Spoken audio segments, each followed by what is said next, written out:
All right, we are recording.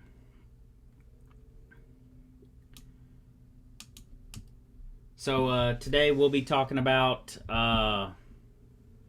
chapter 26, trauma overview. It's not going to be a very long one, hopefully, unless there's a lot to explain on it. But we'll be going over this. And then we should start. So this is all part of Module 4. We're officially in Module 4 now. The boot camp, we already, we got it set up, ready to go. Does anybody have any questions about the boot camp coming up?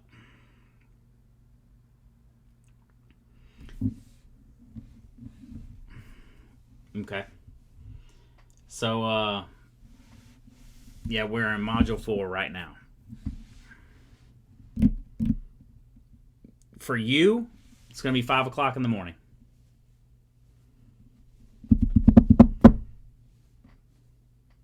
At least then maybe you'll show up by 8.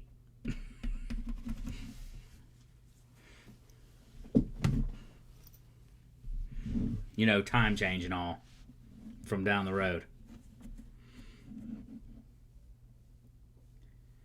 All right. Same time zone. National EMS Education Standard Competencies.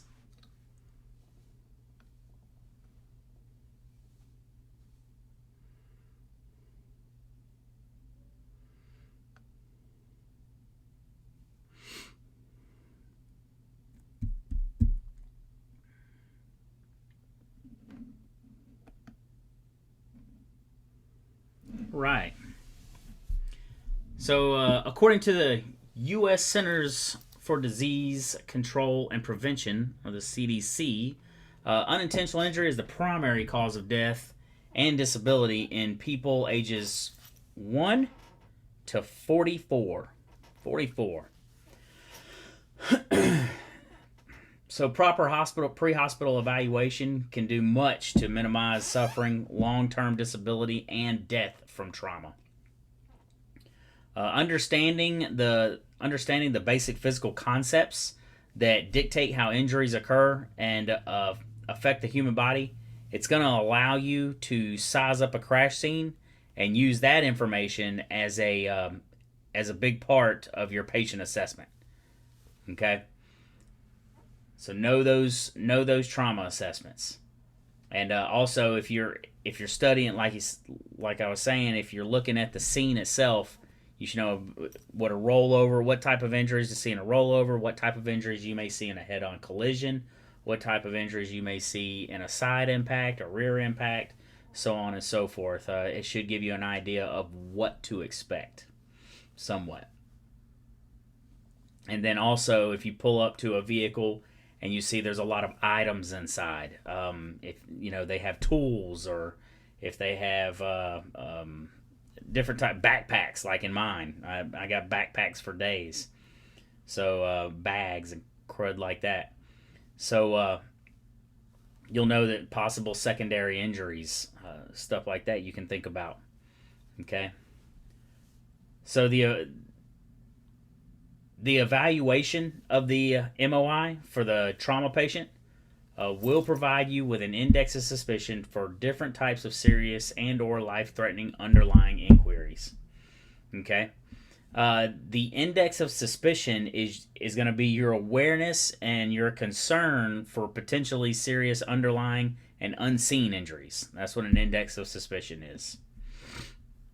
So certain injury patterns occur with certain types of energy events.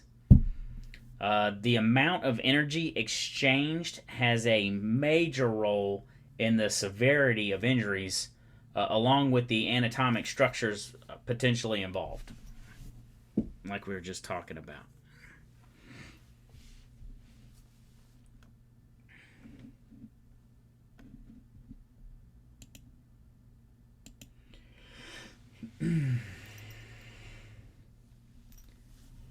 So energy and trauma. Traumatic injury occurs when the body tissues are exposed to energy levels beyond their tolerance.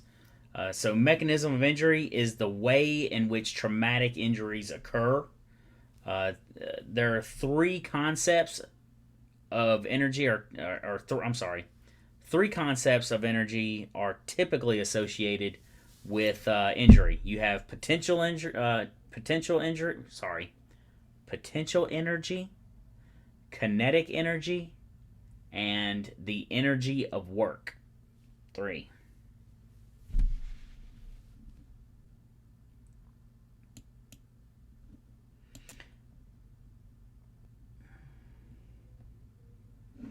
What do you think this is right here?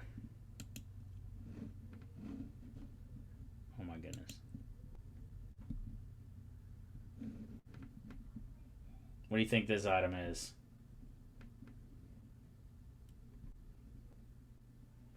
Okay. Looks like a mess, don't it? It's a mess. That's what it is. See all the lacerations? Looks like it pretty well exploded and come apart.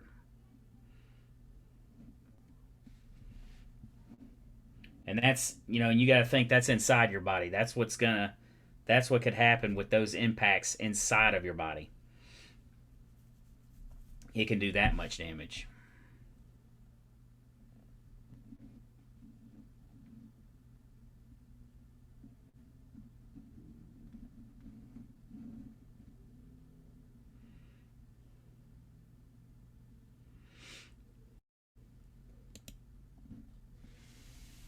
All right, so the different forms of energy produce different kinds of trauma.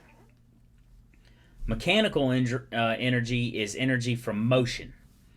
Kinetic energy reflects the relationship between the mass of the object and the velocity at which it's traveling. Okay, so kinetic energy, as you can see here, it's half times mass in parentheses times velocity squared. Velocity squared. All right. So which one are you going to do first? The half times mass, right? I've had college algebra on the brain. I'm done with it. So potential energy is energy stored in an object, such as like a brick sitting on a building ledge.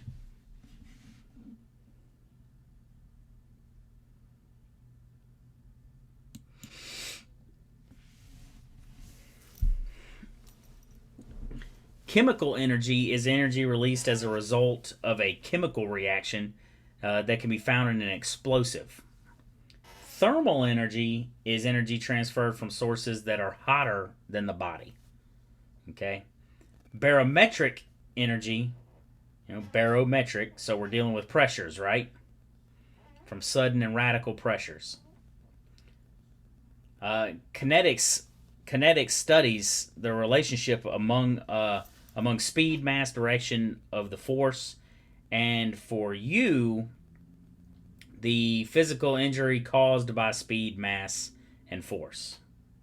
That's what you're going to have to determine.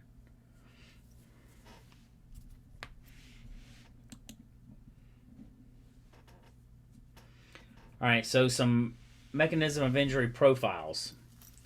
Different types of MOIs will produce different types of injuries. Excuse me. Injuries sustained by trauma patients may be the result of a multi-system type trauma, such as with falls from heights, motor vehicles, motorcycle crashes, GSWs or gunshot wounds, and stabbings. Okay. You need to maintain that high index of suspicion for serious unseen injuries. There's a table in your book, 26-1, and it gives you a big list of significant MOIs.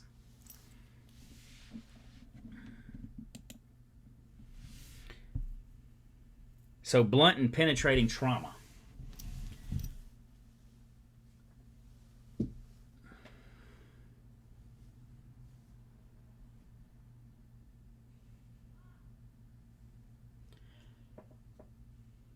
So, blunt trauma is the result of force to the body that cause injury primarily without anything penetrating the soft tissues or internal organs and cavities. So, usually when we talk about blunt trauma, we talk about like being hit with a baseball bat, being hit with a car, being punched really hard. Penetrating trauma results in injury by objects that pierce and penetrate the surface of the body and injure the underlying soft tissues, internal organs, and body cavities. So either way, either type of trauma may occur from a variety of mechanisms.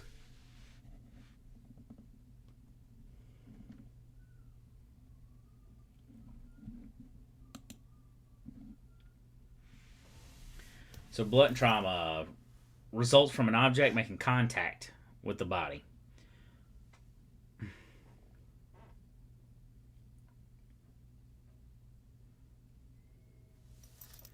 So motor vehicle crashes and falls are two of the most common mechanisms of injury for blunt trauma.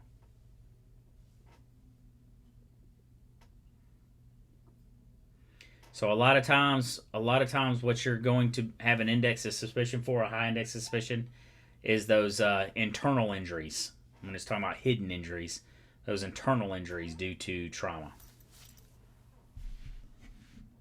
or blunt force trauma.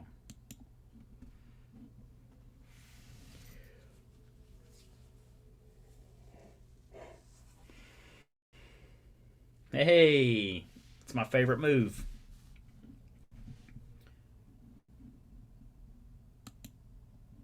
Mr. Wade's not here. All right, pick on him for a minute. What do we call? Does anybody know? Does anybody know right off the top of their heads what we call this extrication maneuver right here? Can anybody tell me what this extrication maneuver is?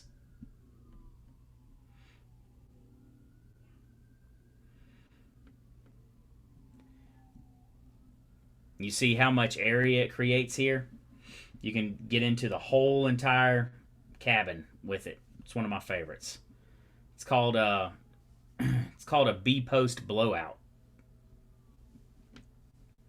B-post blowout. As you can see, the B-post, which would be right here, gets cut out. The door can either be taken off or it can be tied back. But the thing with a B-post blowout, usually when you do one of these, what you'll do is you'll open up this whole area right here. So you're popping this door here, you're cutting your B-post here and here, and then from there, just from popping this rear door, you'll be able to fold the whole front and back door towards the front of the car, and then you can tie it off. It's really fast. B-post blowout. I like them.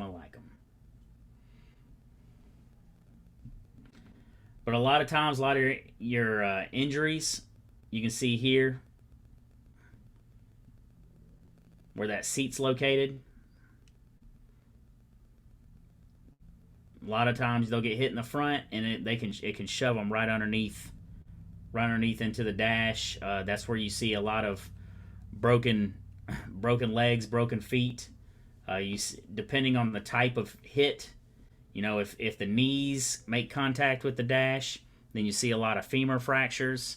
If the feet make contact or if they're pressing on the floorboard, like pressing the brakes, then you see a lot of broken feet or tib fibs in those instances, as well as you may possibly see facial or chest trauma from hitting the steering wheel or the airbag.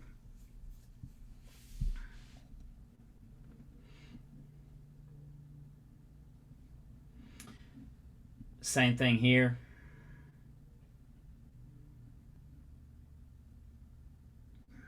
When you first walk up, what you want to view is you're taking a look at your hazards, your possible hazards.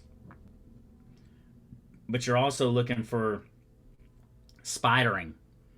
You look for spidering in the windshield, like somebody's head may have connected.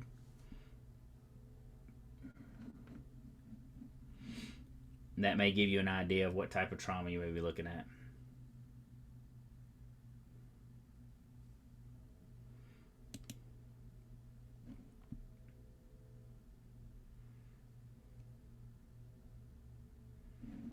Yep, that's no good there.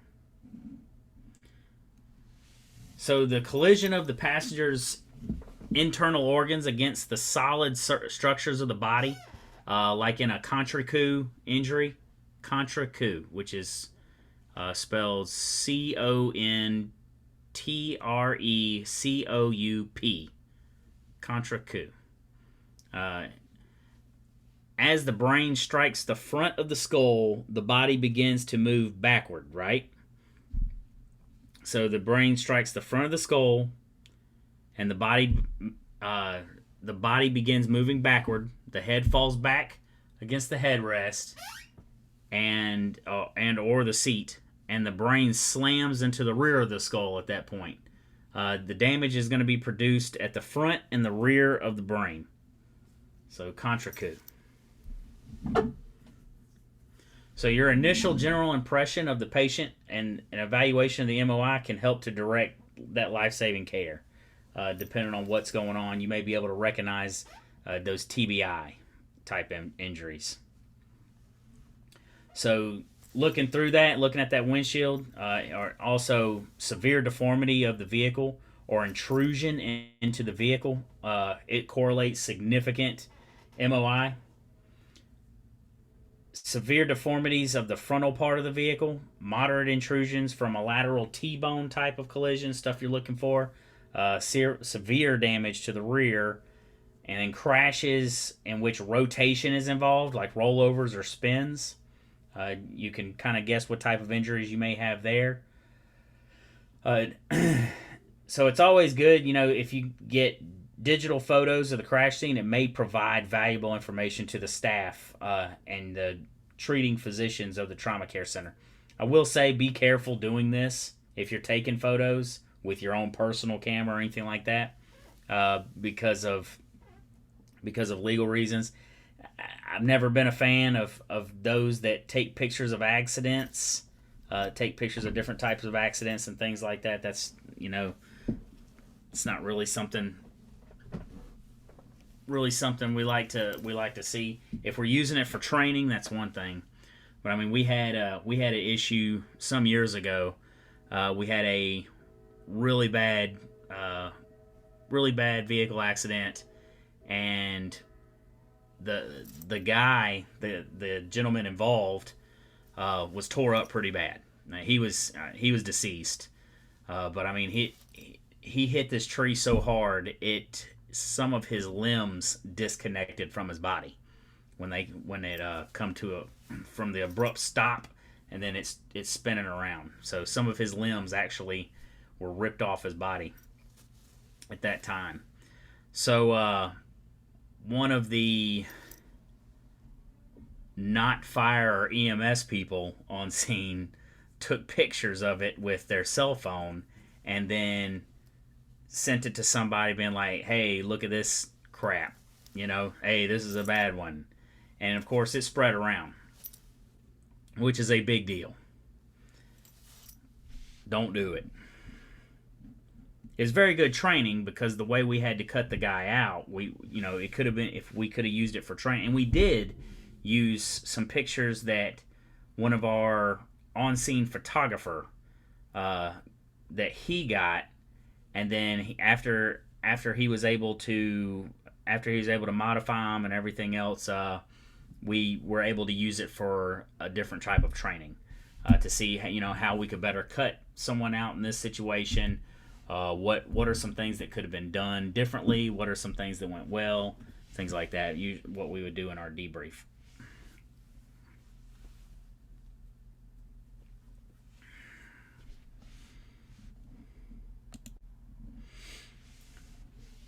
All right. What do you think this injury is from right here?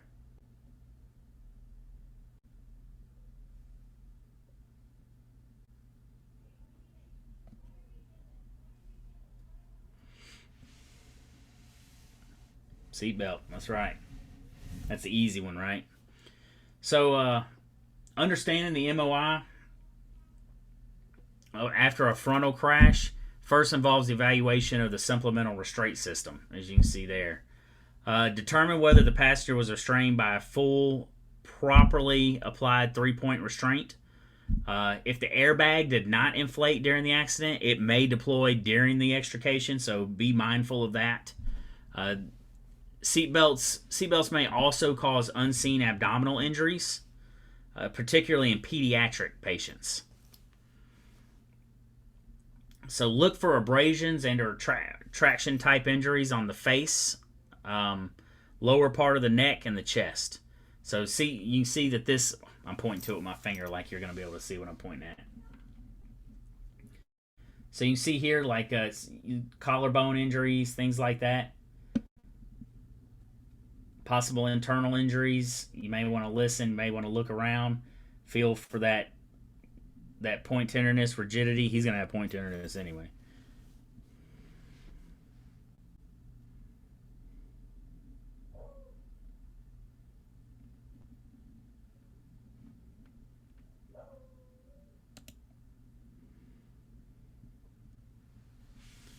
All right, contact points are often obvious from a simple, quick evaluation of the interior of the vehicle. The knee can strike the dashboard, resulting in hip fracture or dislocations. Serious chest and abdominal injuries can result from striking a steering wheel. Head and spinal injuries may result from the face and head strike to the windshield. Ejection results in second impact injuries, like when the body comes in contact with the ground or objects outside of the vehicle. Sometimes even the vehicle hits or lands on the person or rolls over.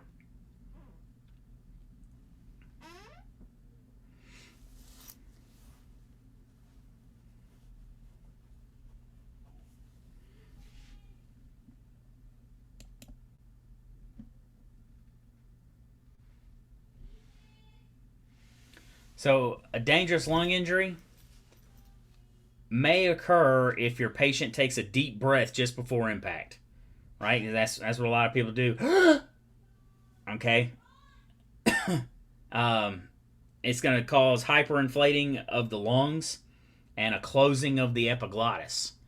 The impact of the steering wheel can injure the lungs by generating pressures. It's almost like popping a balloon. Okay.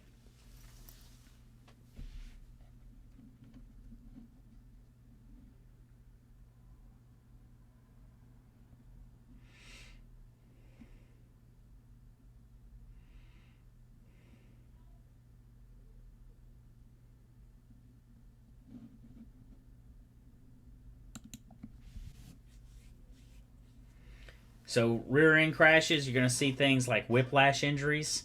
The cervical spine and surrounding areas can be injured. That's why you're doing your checks.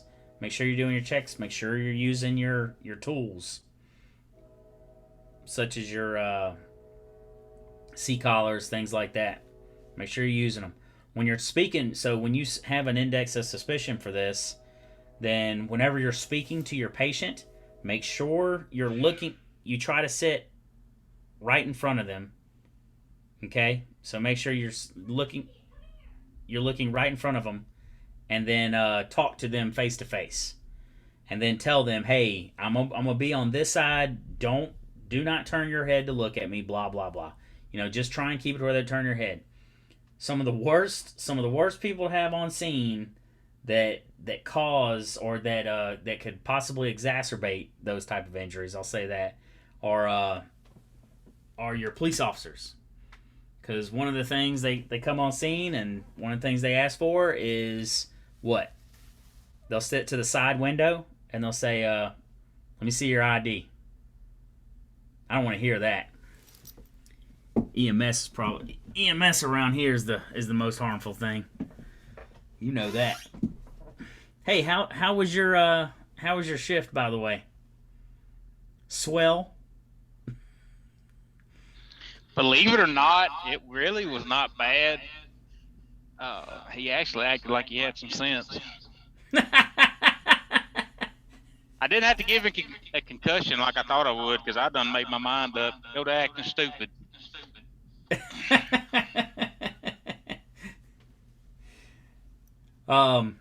So some things you see is passengers in the back seat wearing only a lap belt there can have a higher incidence of injuries to the thoracic and lumbar spine.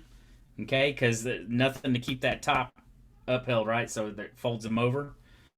Lateral crashes, you're going to have things like your lateral whiplash injuries. The patient could experience a rotation in the neck, or a lateral flexion, or it could be a combination of both, depending on how it goes. If there's a substantial intrusion into the passenger compartment, you can almost suspect lateral chest and abdominal injuries on the side of the impact.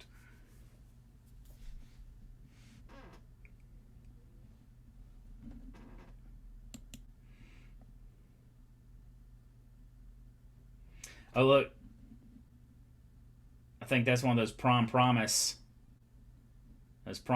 things. You'll ever have those at your local schools?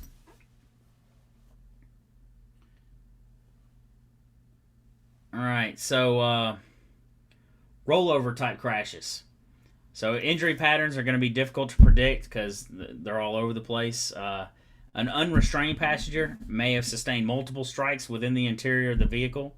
The most common life-threatening event in a rollover ejection, or in a rollover, is ejection or partial ejection of the passenger. Even when restrained, passengers can sustain severe injuries during a rollover as well. So one thing is that we always talk about is you'll have somebody seat belted in, and then you'll have somebody that's not seat belted in. And at any point, if they have a wreck, that unseat belted person becomes a projectile inside of that vehicle and can cause other types of injuries.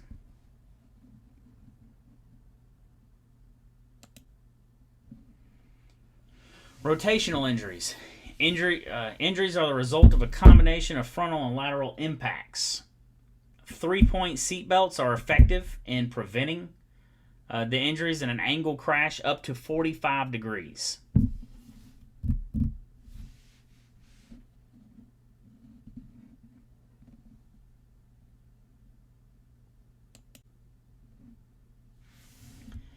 Vehicle versus pedestrian crashes. There are 3 phases of impact.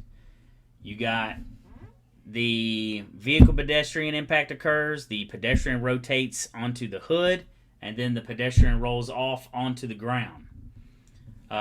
Injury pattern depends on the height of the pedestrian and the body area that is facing the impact. Often results in patients who have graphic and apparent injuries. So you need to maintain a high index of suspicion for internal injuries as well. So a lot of times too, it matters if it was a child or an adult. Can anybody tell me why? Not just because of height. Yes, that's going to be one. Height would be an issue with that, because whereas the bumper may be hitting your knees, your legs or knees, a bumper on a child may be hitting their chest or hitting their head, which means their head could be connecting with the grill, quite possibly. So, the height does matter. So can anybody tell me the other reason why age can make a difference as far as that goes, adult and child?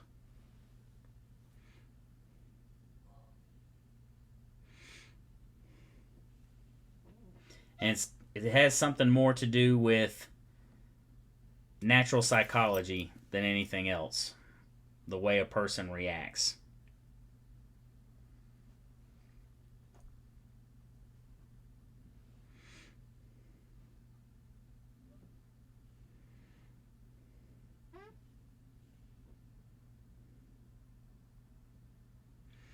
So a lot of times your children, when surprised by a vehicle or surprised when they turn and face right towards it. All right, they'll turn and look straight at it, so they get hit square in the front a lot of times. Whereas adults, they have a reaction to try and shy away from it or to get away from it. So a lot of times you see side or back injuries on adults.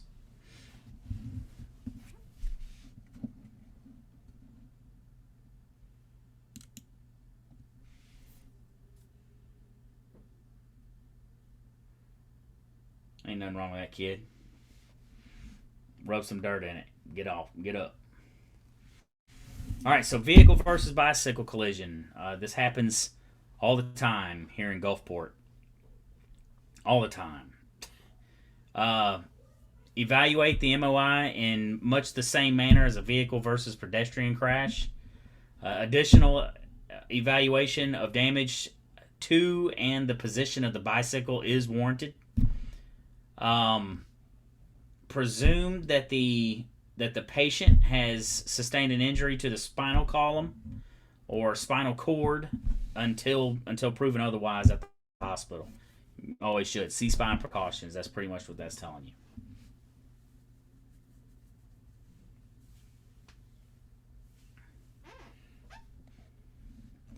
I could probably tell you that people on bicycles get hit all the time in Gulfport.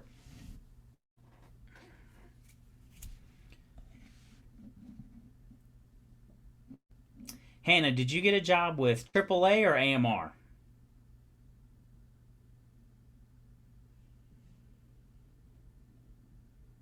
I'm sorry, Ian. AMR and Wiggins.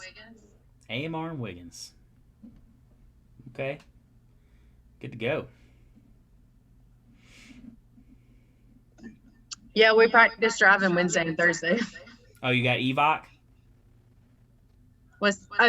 Yeah. So, Can I say hey?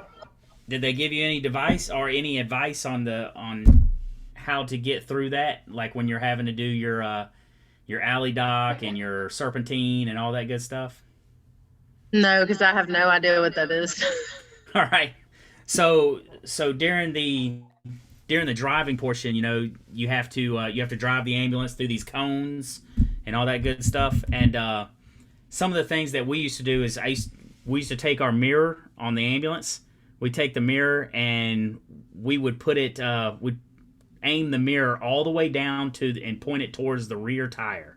So point the mirror towards the rear tire.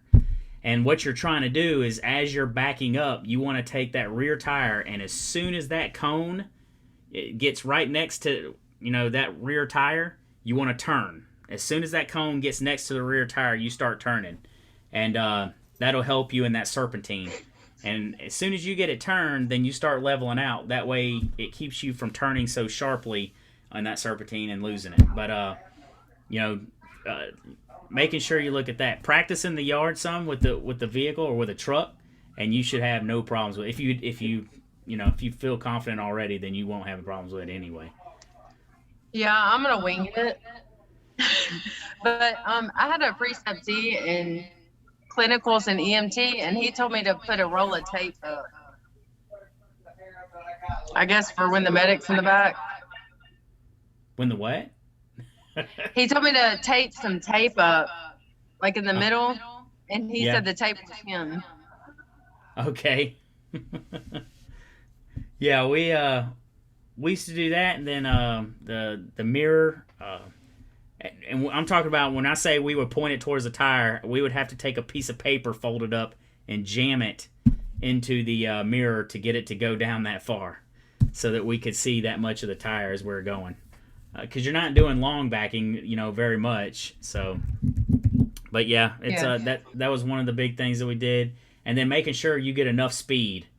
Whenever a lot of times they would ding you on not going fast enough whenever you hit your brakes or hitting your brakes at the wrong area.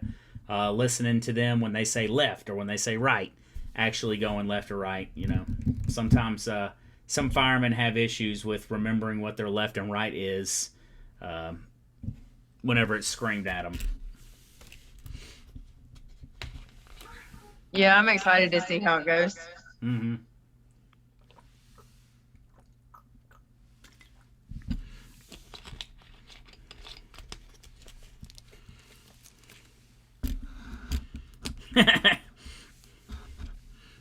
If you spill the coffee, If you spill the coffee, you're going home.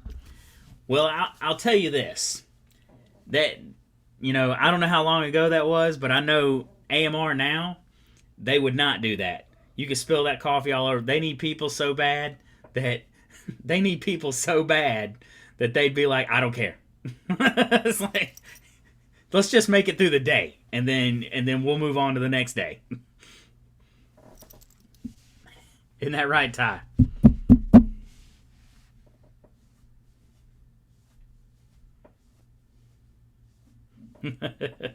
So in Wiggins, where's the ambulance company in Wiggins, or where's AMR in Wiggins? Do they have a building, or are they? It's Stone County Hospital now. Well, Memorial took over. Okay, it's where MAS used to be. Yeah. Okay, I used to work for MAS a long time ago. Long time ago. Cause I'm from Brooklyn. So kind of close to where I'm from then. Yeah. Yep, from old Brooklyn. Ty wishes he was from Brooklyn.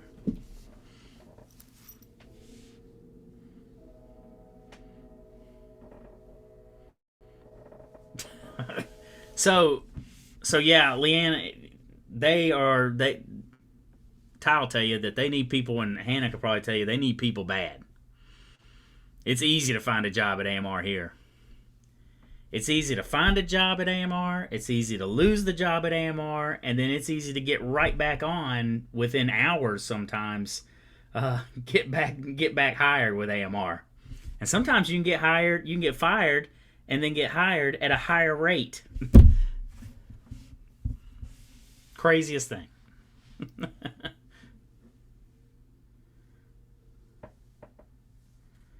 Yeah. When I started at AMR as a paramedic, they started me out at $17, and I told them I wouldn't come back to work until they bumped it up. They moved me to $19 after that. And I was okay with that. I worked for about 2 weeks, and then that was all of that I could take.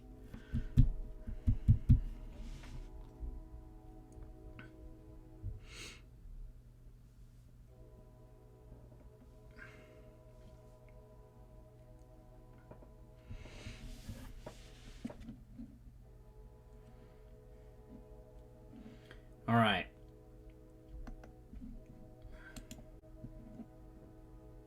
Ooh, road rash.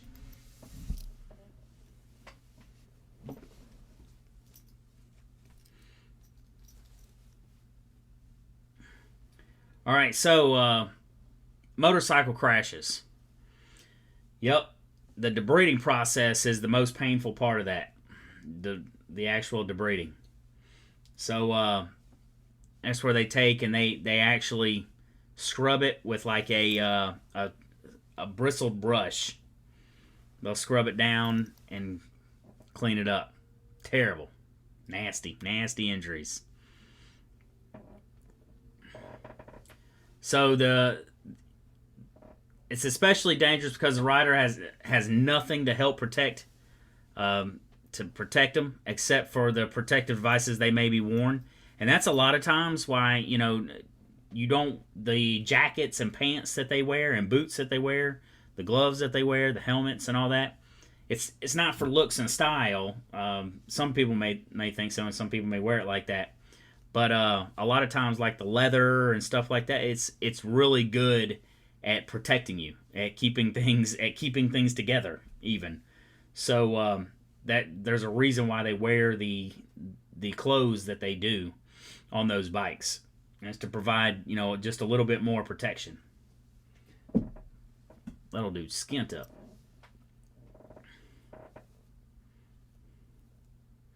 But a lot of times, though, that's not going to offer a whole lot for blunt force trauma. So the types of motorcycle crashes that you may encounter are your head-on crashes, which you may see a forward and upward motion at the point of impact, causing the rider to go over the handlebars.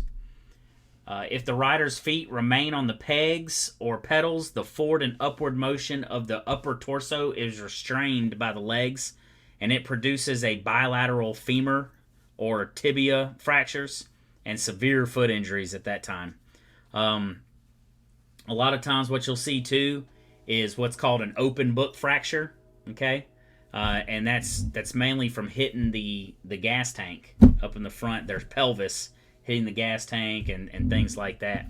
It'll cause an open book fracture.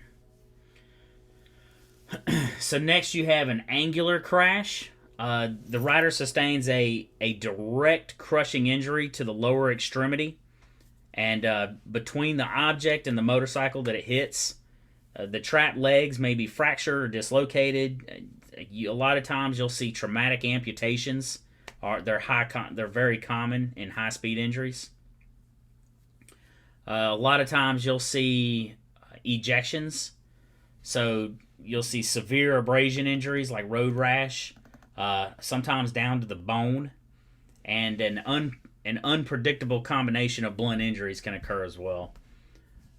So something you may see is like when laying the bike down or a controlled crash. It's a technique that's used to separate the rider from the body of the motorcycle and the object to be hit. As the collision approaches, the motorcycle is turned flat and tipped sideways at 90 degrees to the direction of travel, so that one leg is dropped to the grass or the asphalt.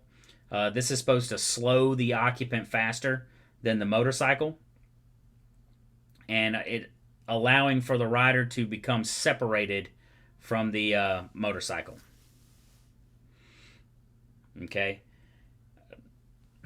but a rider that's unable to clear their bike, it's going to continue into the vehicle, often with pretty bad results.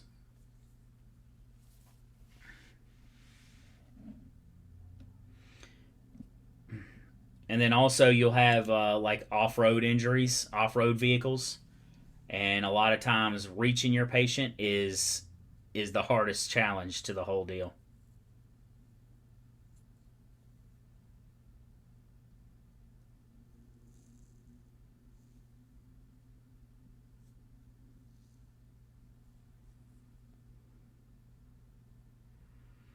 Yeah.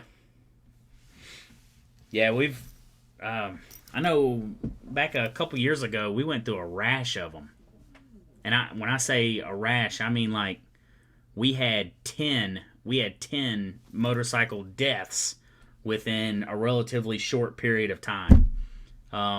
It just seemed like every time I was on shift, I was getting a motorcycle fatality. It just seemed constant.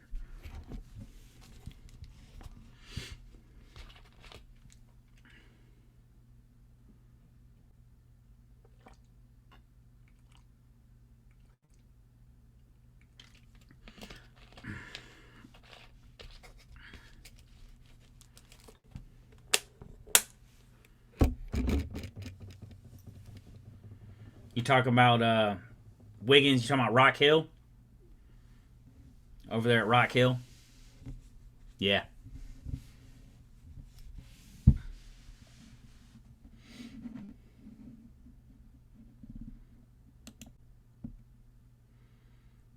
Alright, so falls. So the greater the height of the fall, the greater the potential of injury.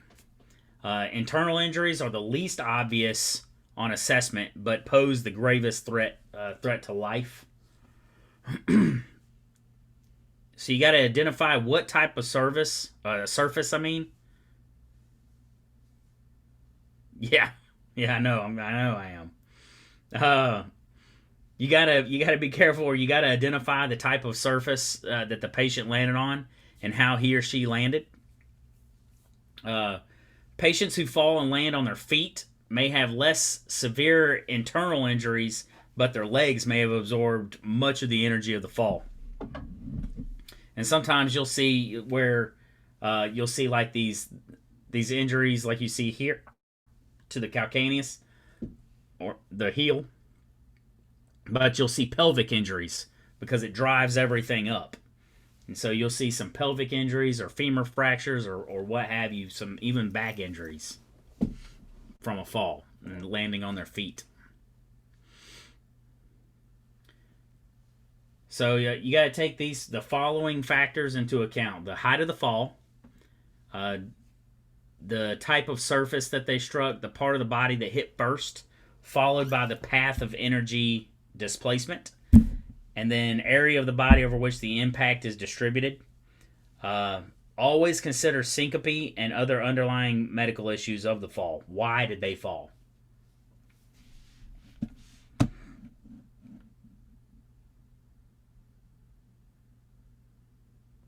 Yep, that's correct. All right, penetrating trauma. He got stabbed. All right, penetrating trauma can be classified as low energy, medium energy, or high energy. Low energy penetrating trauma may be caused accidentally by impalement or intentionally by a knife, an ice pick, or other type of weapon.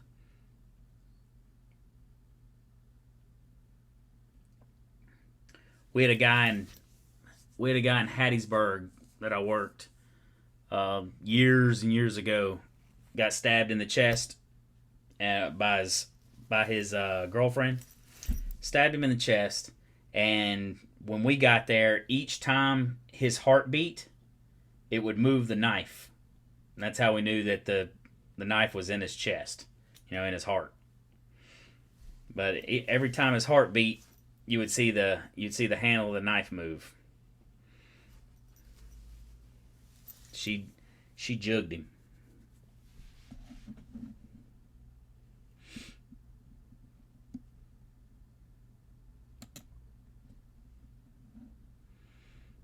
All right. So, point blank, high velocity gunshot wounds result in more significant injuries. Angle or direction of travel is also pertinent. In gunshot wounds, the internal organs that are injured may have no relationship to the entrance wound or the exit wound.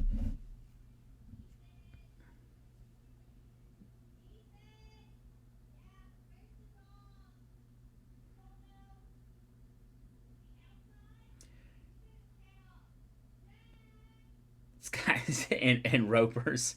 Yeah, I would say he'd be slightly uncomfortable. Was this this couldn't have been at 2:00 in the morning or close to, huh?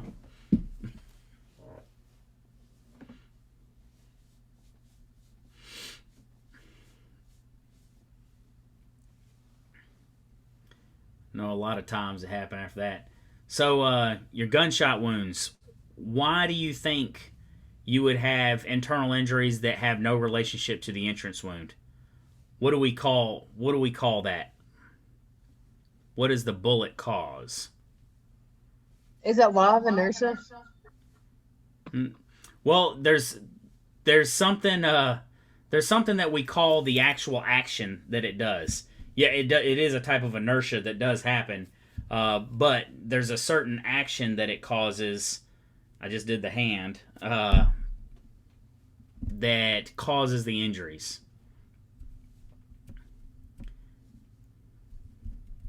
Does anybody remember? Cavitation. That's right. That is correct. So, what is cavitation, Cole?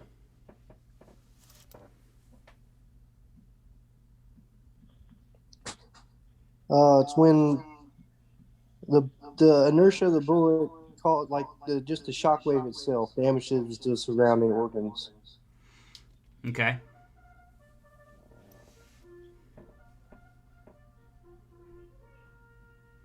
So a lot of times what that can do, it can have devastating effects to injuries such as your fluid-filled organs. So it can happen. It can cause injury that way, and that's the high likelihood of what happens. Your fluid-filled organs get injured a lot of times. or your air-filled organs get injured a lot of times because of the pressure change, the sudden pressure changes. Fluid filled because of the force that's exerted out. Yep, it's exactly what the bullet does to ballistic gel. Exactly. That's what it's doing to your body. And that's why you see that, that's why you see that small entrance wound. And if you see an entrance wound, you should be looking for a what? Anytime you see an entrance wound, you need to look for an exit wound. That's right. Look for an exit wound. And it doesn't always have to be in correlation to anything. Or depending on one of the things that you always need to make sure you ask is who knows what caliber was this? What caliber rifle? Rifles? What caliber bullet is this? Pistol or rifle? That may help you because depending on the caliber, it may have went in and there may not be an exit wound. It just tumbled. And I've seen someone shot in the arm and it end up on the other side of their chest from tumbling.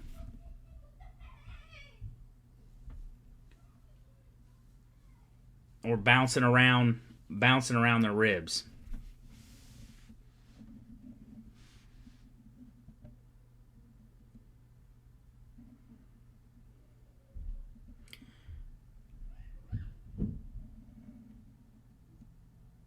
All right, we're going to take a 10-minute break right here.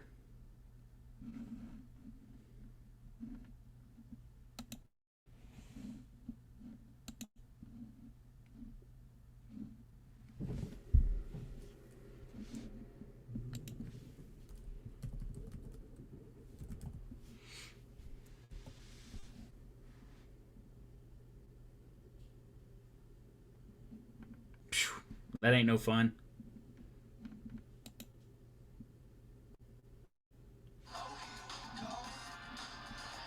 What'd you do, Leanne? They didn't like you at all.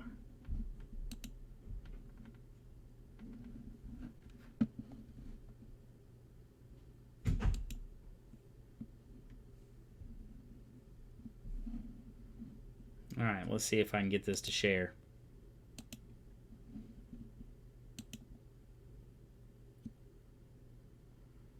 Yeah. You're in Memphis. That's always the wrong place.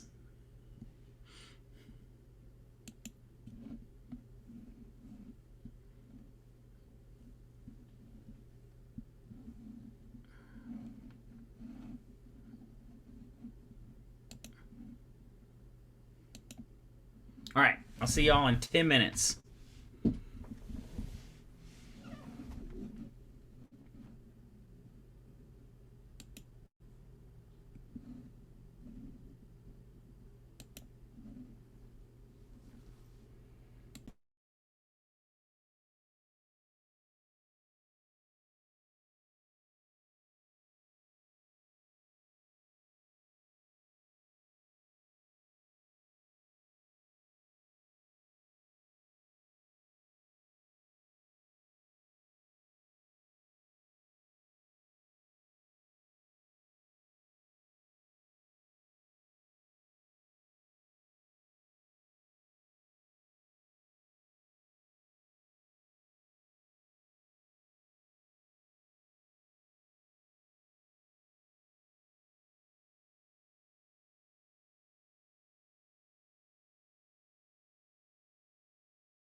unmuted at that time.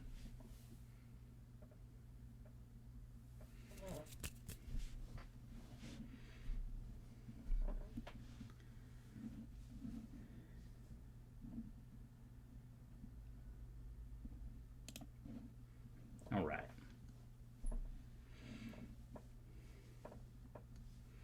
We got everybody back? All of everybody? All 40 is?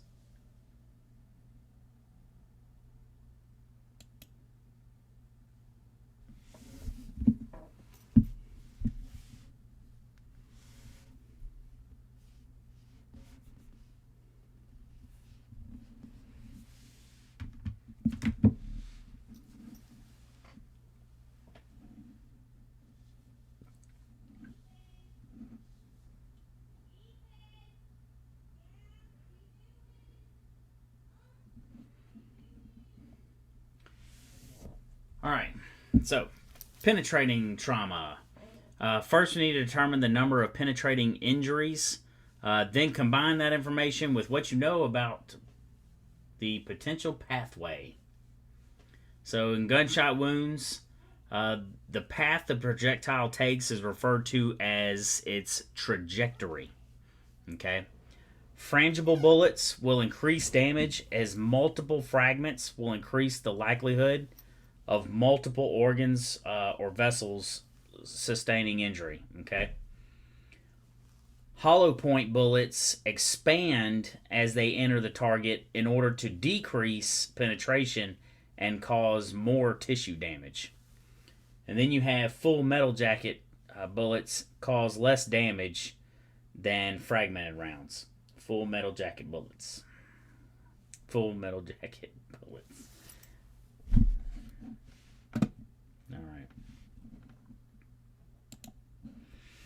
All right, there's a good picture.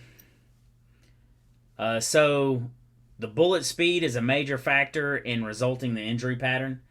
Cavitation, which we talked about earlier, results from the rapid changes in tissue and fluid pressure that occur with the passage of the projectile. All right, so a temporary cavity is produced by stretching the tissue surrounding the point of impact. Permanent cavitation injury results closer to the bullet path where the pressure fluctuations are greatest, and it remains after the projectile has passed through the tissue.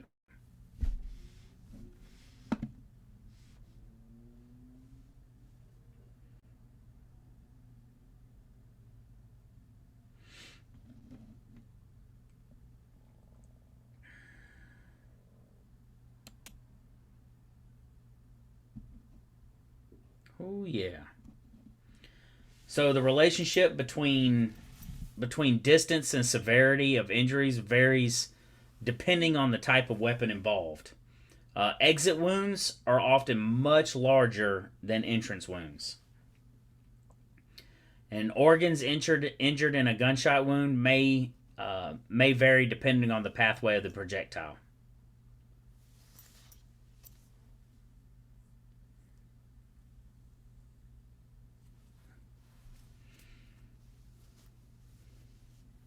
So when I teach the TCCC courses, I use pork.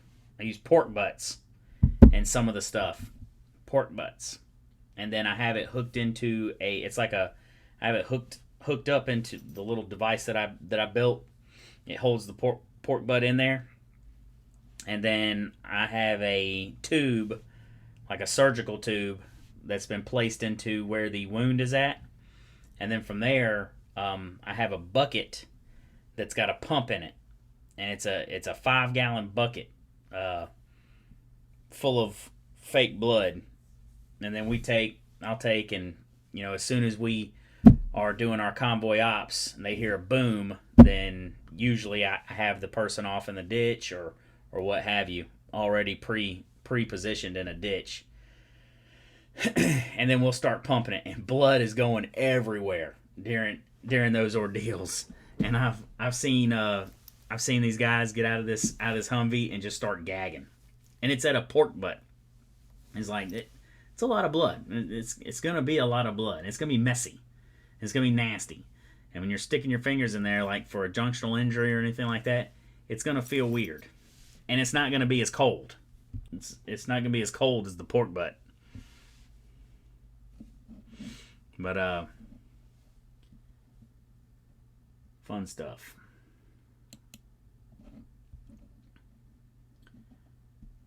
All right, blast injuries. So, although most commonly associated with military conflict, blast injuries are also seen in civilian practice in industrial settings.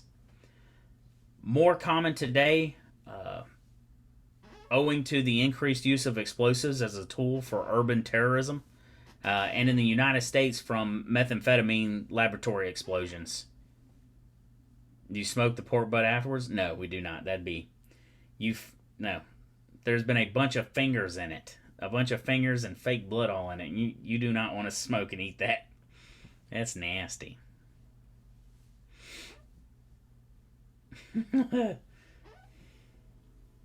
Just seasoned. That's not the type of seasoning I'd want. So all those civilian explosions in an industrial setting or a mining setting used to be mostly characterized by blast injuries and burns. Terrorist bombs often contain shrapnel. And they contain shrapnel from metal to, pieces of wood, marbles, nails, BBs, all sorts of stuff. But what you also have is you can have the shrapnel from others, shrapnel from other people inside of people, okay? Because you got to think they're being blown outwards as well. So you have those type of injuries. So there's different categories of blast injuries. So primary blast injuries, which are entirely due to the blast itself. Damage to the body caused by the pressure wave generated by the explosion. Flash burns are also considered part of the injury, the primary injury pattern. Organs generally affected by primary blast effects are the lungs, eardrums, and other compressible structures. You also have proximity to the origin of the pressure wave is associated with high risk of injury or death. For that, if you're close. There's a good picture there. You got your primary blast. Injuries due to the blast wave itself. Your secondary blast, which is the missiles or the projectiles that's propelled by the blast. You got the tertiary blast, which is injuries due to impact with another object, so you flying into a wall or hitting the ground or into a vehicle or another person or what have you. Then you had the quaternary blast, which is going to be the collateral injuries such as your burns, your crush injuries, your toxic inhalation, things like that. And then it's a whole different deal if you start getting into RDDs or any other types of dirty bombs.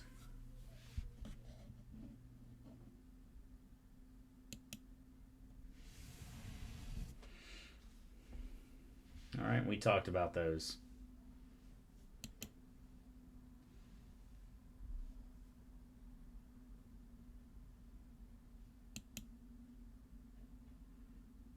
All right, quinary blast injuries, or quinary. So we talked about, we just touched on it, about biological, chemical, or radioactive contaminants have been added to traditional explosive device. The initial explosion disperses these materials, causing additional long-term damage.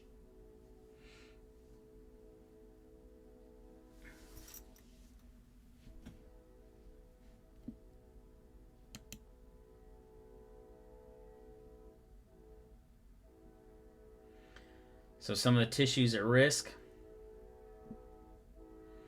Organs that contain air are the most susceptible to barotrauma, or the pressure changes.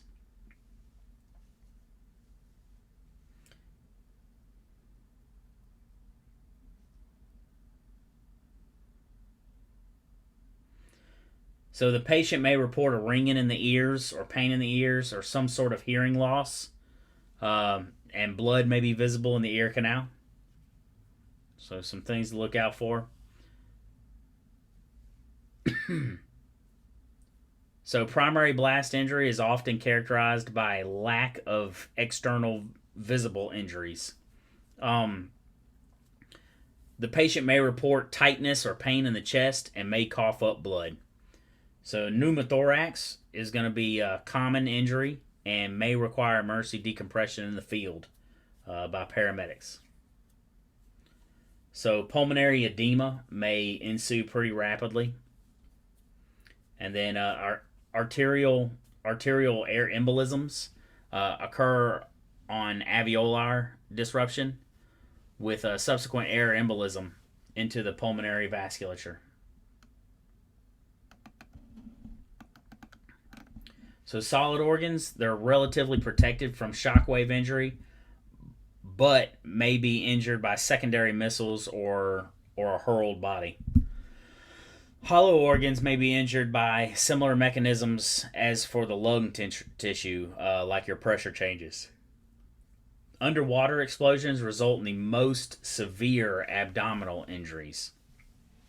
Neurologic injuries and head trauma are the most common causes of death from blast injury as well.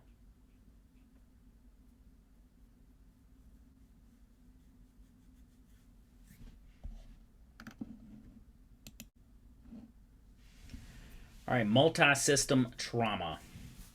So it refers to the injuries of a person who's been subjected to multiple traumatic injuries involving one or more body systems. You got to recognize patients who fit in this classification and provide rapid treatment and transport and alert med control.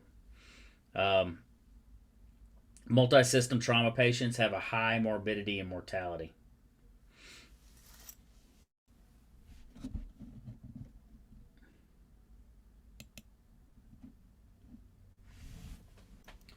So golden principles of pre-hospital trauma care.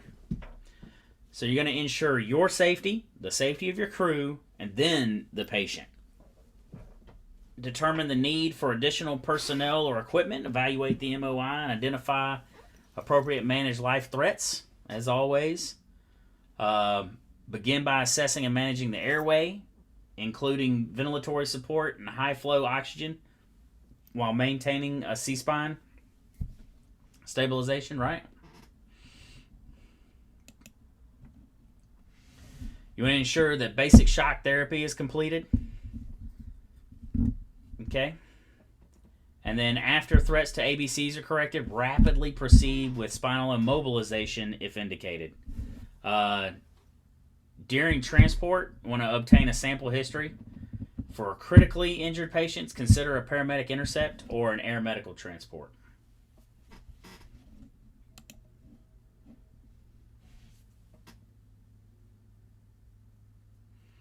All right, so patient assessment. Identifying life-threatening illnesses or injuries as soon as possible improves the patient's outcome. Duh. Applying the knowledge and as well as the appropriate assessment skills be assessed, triage, treat, and transport the patient with traumatic injuries in most appropriate facility. And all of this has got to do with the timeliness or your effectiveness in your triage, treatment, and transport as well. How effective are you? It takes a lot of practice. All right, so injuries to the head. When the head is injured from a trauma, disability, unseen injury to the brain may occur. Bleeding or swelling inside the skull from the brain injury is often life-threatening. Neurologic assessments, coupled with the patient's level of consciousness, will often provide details on subtle changes in the patient's condition. So injuries to the neck and throat. Your injuries may result in an airway problem that could quickly become a serious life threat. So just be ready. Your assessment must include frequent physical examination. You're looking for deformities, contusions, abrasions, punctures, penetrations, burns, tenderness, lacerations, swelling. What do we call that? DCAP BTLS. Swelling may prevent blood flow to the brain and cause injury to the central nervous system. Always use an occlusive dressing on any open neck wound. Occlusive dressing on an open neck wound. Either air in the circulation or an airway cartilage fracture may cause rapid death. So that's why you want to make sure you occlude it. Occlusive dressing.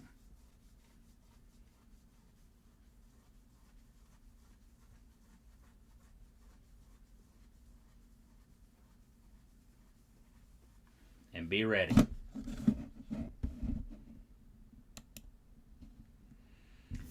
All right, so injuries to the chest. Blunt trauma to the chest can fracture ribs or the sternum. Depending on the severity of the trauma, the large vessels of the heart may be torn inside of the chest and cause massive unseen bleeding. Pneumothorax, air collects between the lung tissue and the chest wall, right? And compressing the lung tissue and interfering with the body's ability to effectively exchange oxygen. Okay.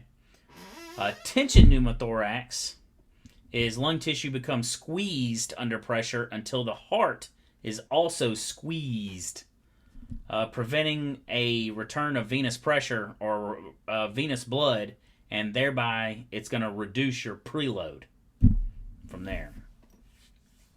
Hemothorax is the blood collects in the chest and causes interference with breathing. Regardless of the particular the particular injury, it's imperative that you reassess a trauma patient's chest region every 5 minutes. 5 minutes. Because it can change pretty rapidly. All right, injuries to the abdomen. The solid organs may tear, lacerate, or fracture. This causes serious bleeding into the abdomen that can quickly cause death. When hollow organs are injured, they may rupture and leak toxic chemicals used for digestion into the abdomen. You got to think that your digestive system is the outside environment inside of your body. Pretty wild. So healthy young adults may be able to compensate longer than others for blood loss. Maintain a high index of suspicion when the MOI suggests injury to the abdominal region. This is going to be accomplished by reassessing the abdominal region using DCAT BTLS.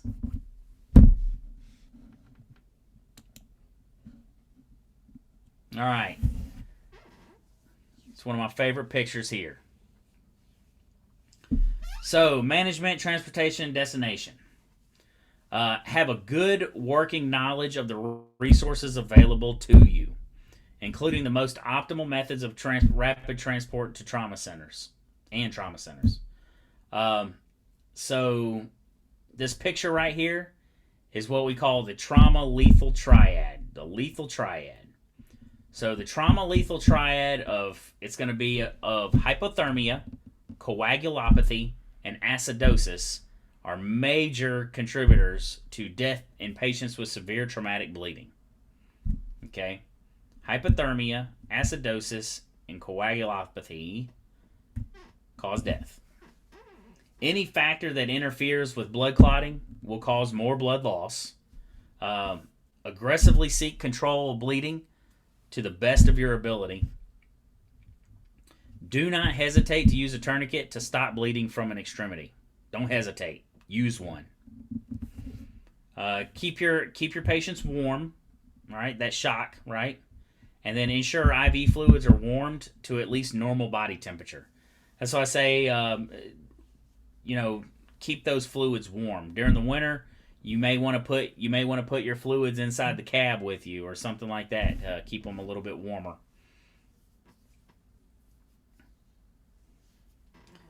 All right, minimize the volume of acid or acidic IV fluid you administer to prevent interfering with coagulation and contributing to acidosis. Hey, are they gonna let AEMTs use TXA by any chance? Do you know, Ty?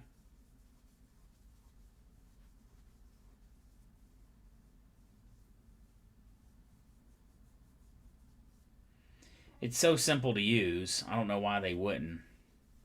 But that's the way it goes. TXA is awesome.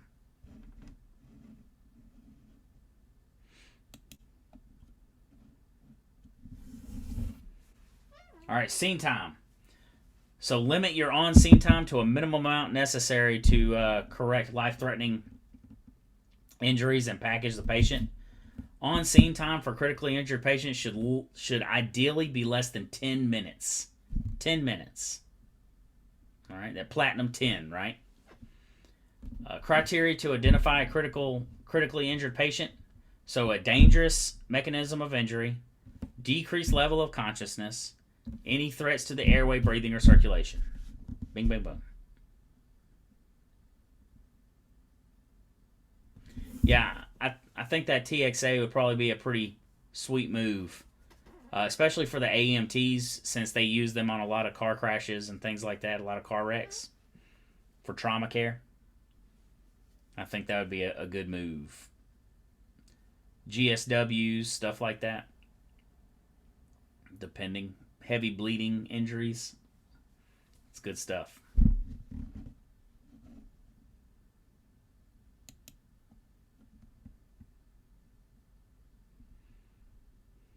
All right. All right, type of transport. Well, that would be good. That'd be really good. They're fixing to have to. People aren't going to paramedic school. The type of transport. When making the decision to transport by ground, several factors should be taken into consideration. Can the appropriate facility be reached within a reasonable time frame by ground transport? Air transportation EMS units or critical care transport units are generally staffed by critical care transport professionals.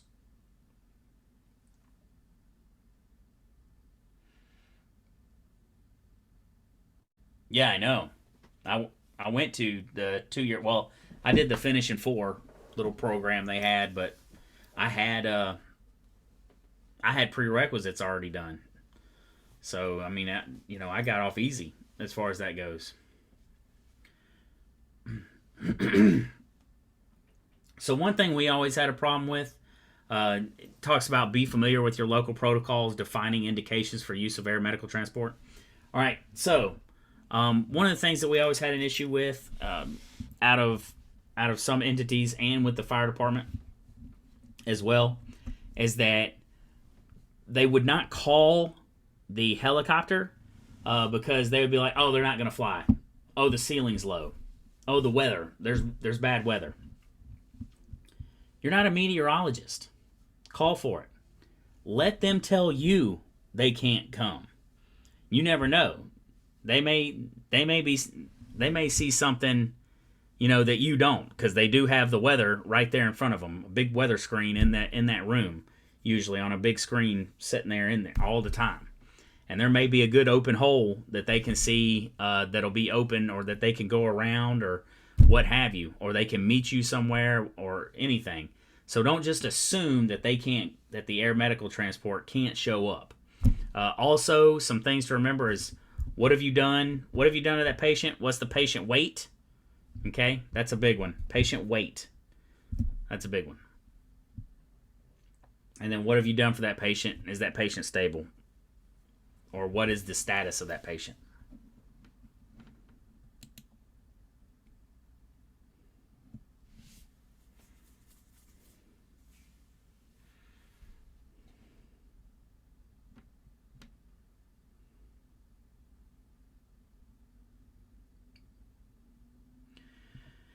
Yeah. Cardiac arrest, still no fly. Now, if they arrest while in flight,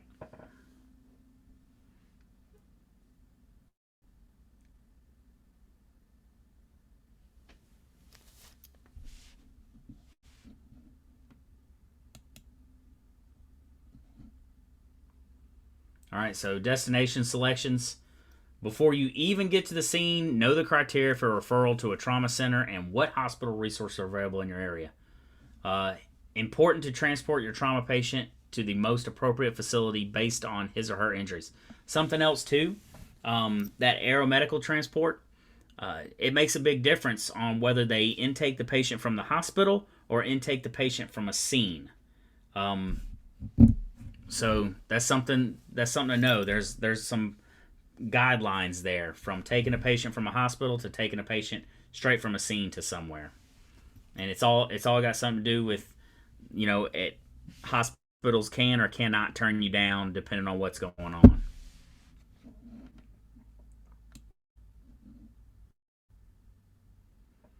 All right, so trauma centers are classified into level 1 through 4.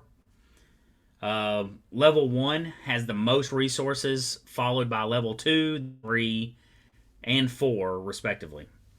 A level 1 facility is a regional resource center and generally serves large cities or heavily populated areas. Level 1 facilities must be capable of providing every aspect of trauma care, from prevention through rehabilitation.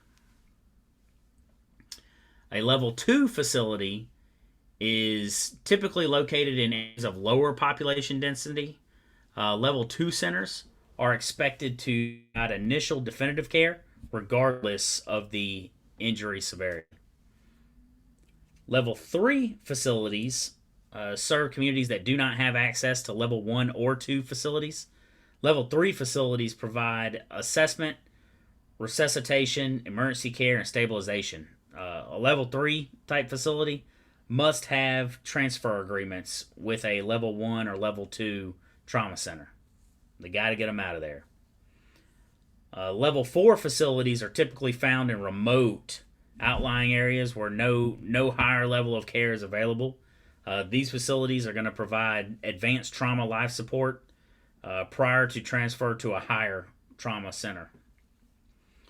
So trauma centers are categorized as either adult trauma centers or pediatric trauma centers also. You must be certain to transport your pediatric trauma patients to a pediatric trauma center if there is one in your area. It's important to be familiar of how, and you can look this up, American College of Surgeons Committee on Trauma, classifies trauma care, or ACS COT.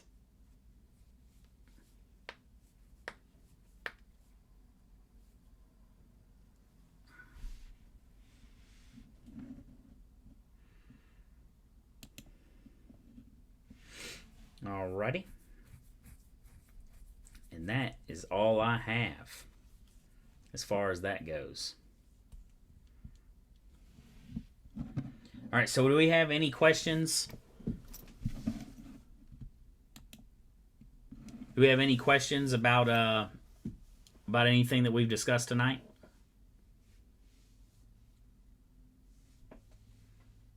Any at all?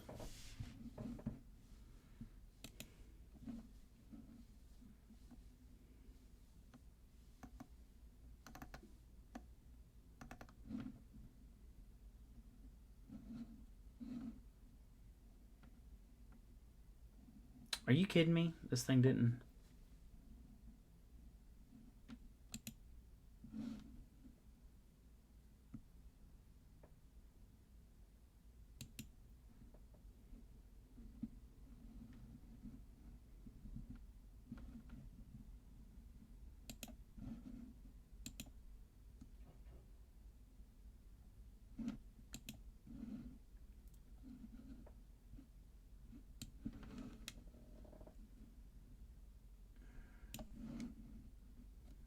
None for you. No soup for you. Okay, I'm just trying to get the number up. What's today's date? 13th.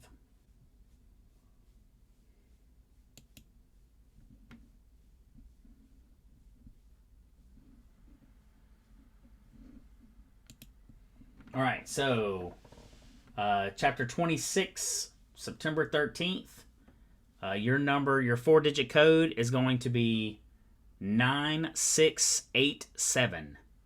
9687. Okay, that'll open up your test and everything else.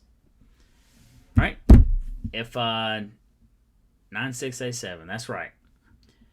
If nobody has nothing else for me, I'll be getting off here, and y'all enjoy y'all's night. I'll see y'all on Wednesday. Will it open up Module 3? 9687. Module 3 never had a lock on it.